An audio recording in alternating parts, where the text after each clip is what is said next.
per pizza. I'm going to put a little extra because, as I said, I'm going to make some bread also and 2 pizzas. So I'm thinking maybe, let's see, a cup and a half plus another cup, maybe 2.5 cups. That looks like about 2.5 cups. Now what I'm going to do, since that top water is very hot, it's too hot for the yeast. So the first thing I do is I put a little bit of sugar, about a tablespoon or so. Oops, that was a little bit more than I planned on. So that means we're going to make more alcohol in our dough than expected. Now I'm going to go ahead and mix this really good. And I'm cooling off this real hot tap water because you want about 80-degree water, more or less. A little, maybe even a little more than 80 plus, but you don't want too much more over 100 degrees or else it'll kill your yeast. Now I'm just going to take my store yeast and I'm going to fill I'm going to put a nice top layer of yeast. That's good enough. See, got a top layer going. Make sure the water's good. Now, I mix the sugar, and what the sugar does is it feeds the yeast so it starts multiplying.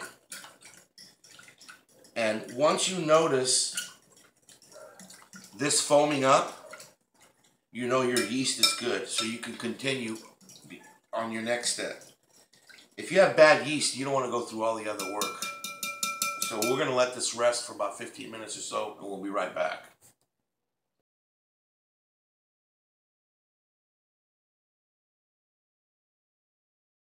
You can see it frothed up very well. So I'm going to go ahead and just kind of knock it down.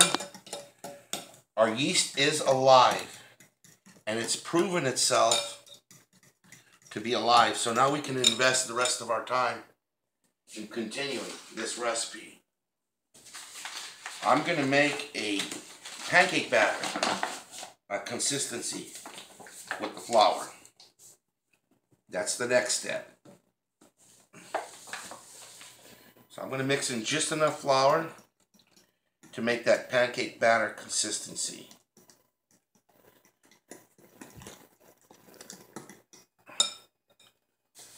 And our yeast is constantly multiplying.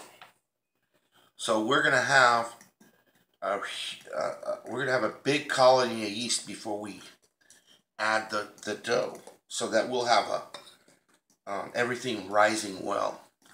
It's a lot easier for the yeast to grow in this pancake batter than packed into a dough. So we're still in the process of multiplying our yeast. Now one thing I'm going to do here is, after I make this pancake batter with our yeast, is salt.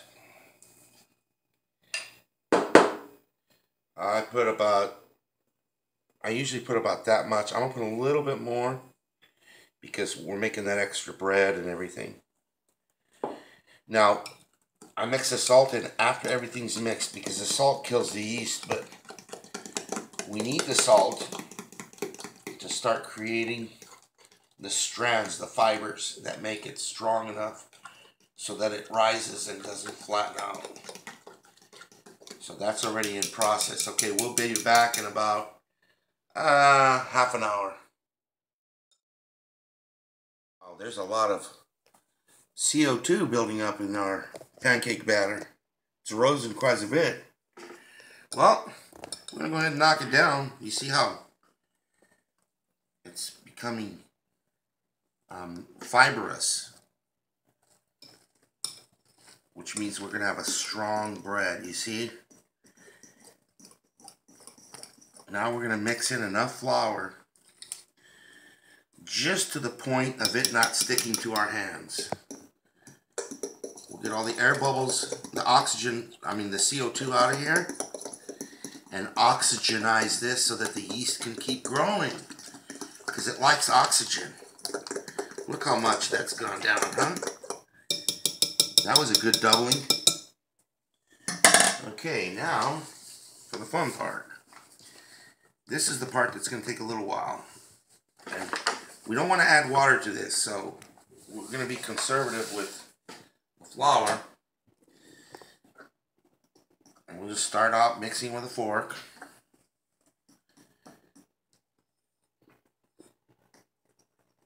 I don't know if you guys want to watch this whole thing. It takes a little while, so we'll go ahead and cut now. And as I said, we want to keep adding a little bit at a time till it stops sticking to your hands. See, it's still sticking to my hands. So what I'll do is I'll put another handful of flour. Now the reason I don't use measurements is because all the flours are different, etc. And I want a certain consistency. So measurements are out of the question for me. See? Still too wet. So as soon as you can punch it all the way to the bottom, pick it up, and it's not sticking to your hands, then you got the right amount of flour in it. But this takes a little while to do, but this is the part that you have to have the most patience. You work that flour in. It's getting really close here.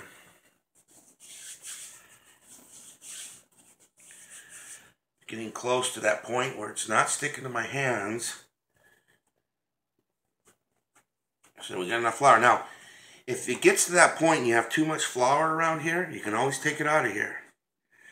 But from experience, I can see that when I let it rest a little bit, that flour is being absorbed. So I'm going to bring this to that point where I feel it's perfect.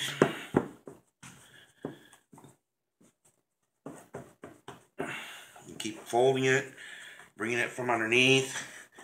I got plenty of flour here, which I can always get rid of.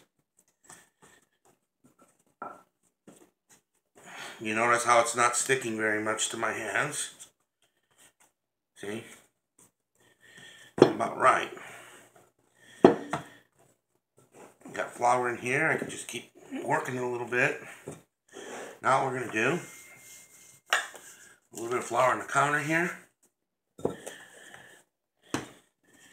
And now we're going to stretch it. We're making those strands long and crisscrossing each other. This gives, it's kind of like they do with fiberglass.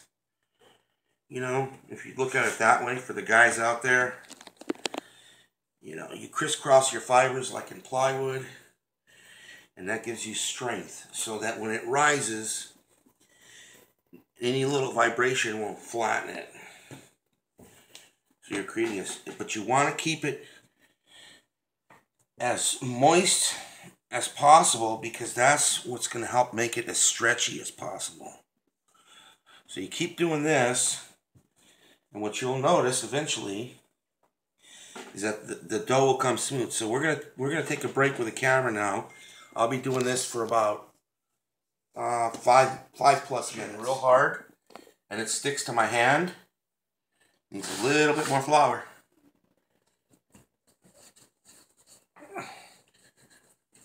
And what we're doing, as I said, is what we want to do is we want to stretch it to make it strong. And you'll notice, see, I still have a little bit, it's a little bit wet still. But the wetter it is, the stretchier it is. That's what I found. That's why you want to add flour as needed, and that's it. And then after we're done with this stage, we're going to do a little bit of olive oil. And I like to do that to clean up some of this flour here. Getting really close.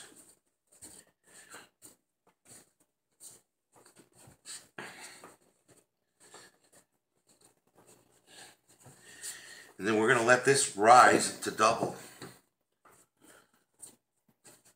Starting to feel it getting smooth. I don't know if you're noticing it on the camera. It's starting to get smooth and stretchy.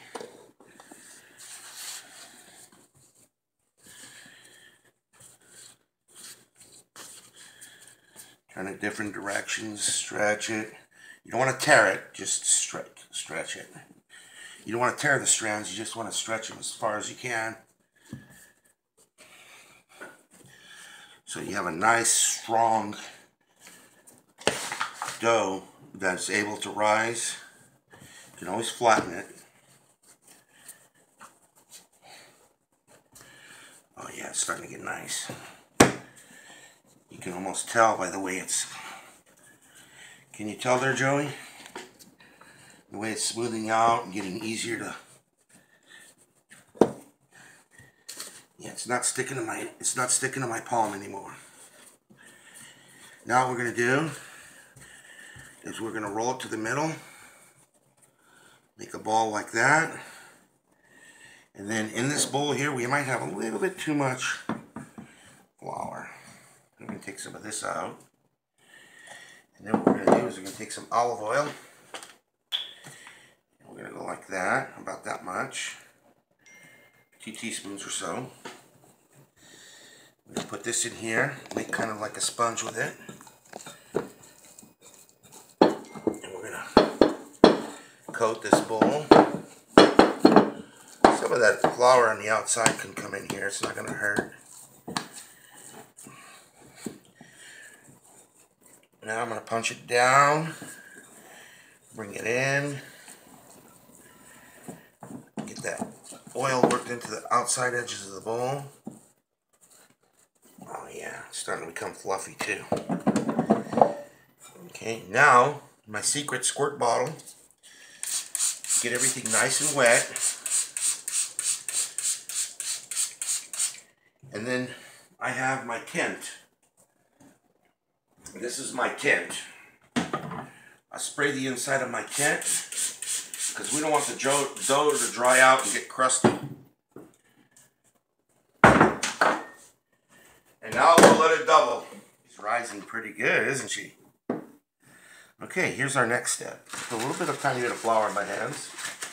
I have a feeling it's going to be just slightly sticky, but that's okay. Put a little flour there, a little in my hands, a little on top. It's barely pulling out of the bowl, which is good. Oh, look how stretchy it is. Now we're going to kind of just put just a tiny bit of flour, not much.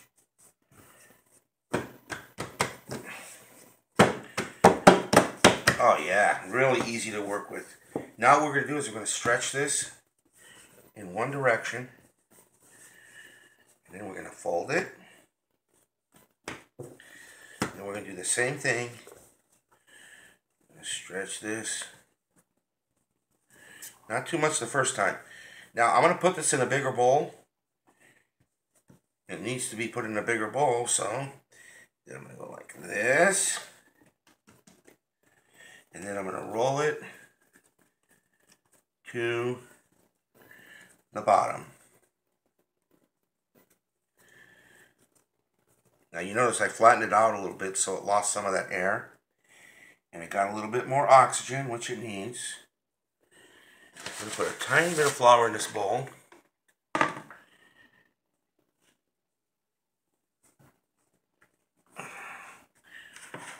And now what we're going to do is we're going to let this rise for about half an hour or whatever when it doubles.